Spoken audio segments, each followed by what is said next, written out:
પોલીસની મોટી કાર્યવાહી અને પોલીસે એક મહિલા સહિત 5 આરોપીની ધરપકડ કરી છે.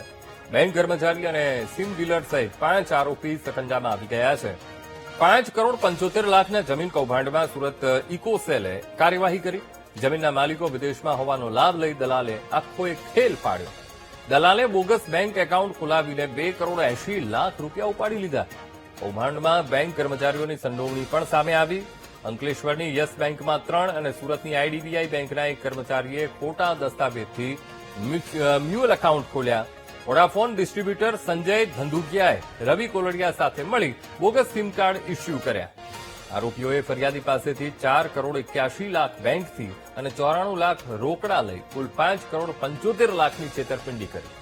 આરોપીએ ખેડૂતોની નકલી સહી કરી નોટરી કરાર બનાવી ફરિયાદીને જમીન વેચી નાખી. આરોપી છે રવિકુમાર કોલડિયા. આ રવિ કોલડિયા જે ફરિયાદીને મળ્યો હતો અને રવિ કોલડિયાએ ફરિયાદીને એવું કહ્યું હતું કે મારી પાસે એક જમીન છે, એ જમીનનો મારી પાસે સોદા ચિઠ્ઠી છે અને આ જમીન હું તમને વેચી આપીશ.